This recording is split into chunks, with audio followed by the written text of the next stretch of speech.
Les représentants d'une trentaine d'organisations humanitaires ont eu une séance de travail avec le gouverneur du Nord Kivu, Carly Nzanzu Kasivita, à côté de qui le conseiller principal au collège diplomatique a mission à Goma. C'était ce jeudi 25 février au gouvernorat du Nord Kivu. Au cœur de la rencontre, les mesures prises par le chef de l'État Félix-Antoine Tshisekedi, juste après l'assassinat de l'ambassadeur de l'Italie en RDC, son escorte et les chauffeurs du PAM.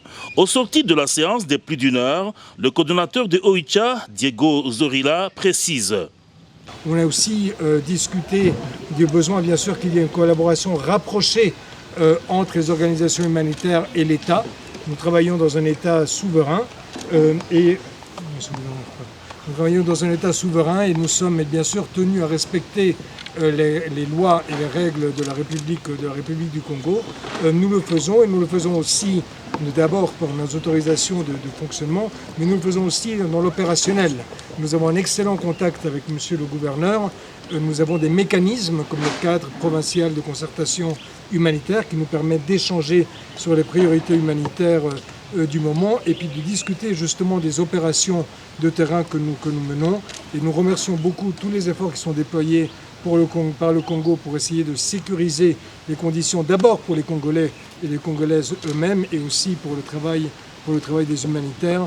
Et nous avons fait le vœu de continuer à renforcer notre coopération dans les mois qui viennent. Mais aussi, à la fin, on a eu une pensée émue pour ces trois amis, ces trois collaborateurs, l'ambassadeur d'Italie, son garde du corps et notre collègue Mustapha du PAM, et je veux émettre une pensée à toute sa famille, tous ses amis et tous ses collaborateurs. Christian Bouchiri est conseiller principal du chef de l'État au collège diplomatique, à lui d'ajouter. Il y a une mission d'enquête qui est diligentée ici, à Goma, pour tirer au clair les circonstances de cet assassinat de l'ambassadeur italien au Congo. Alors, l'objet de la réunion d'aujourd'hui avec les humanitaires basés à Goma, c'était de planifier la suite.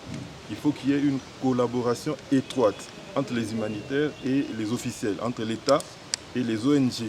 Nous revendiquons cette collaboration étroite qui peut nous aider à contribuer efficacement à vaincre le terrorisme qui sévit à l'est du pays. Si nous sommes unis, nous sommes forts. Voilà pourquoi nous avons demandé au cours de cette réunion que les humanitaires nous donnent la traçabilité de leur activité, même s'ils sont déjà en ordre par rapport à la loi.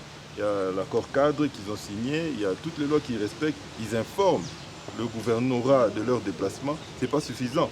Nous avons demandé encore plus sur leur gestion quotidienne, sur leur descente sur terrain, sur leur déplacement.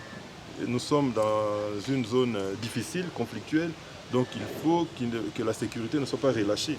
Donc c'est de part et d'autre qu'il y a des efforts qui doivent être fournis pour arriver à vaincre ce terrorisme qui est inacceptable dans notre pays au jour d'aujourd'hui. C'est une priorité des chefs de l'État.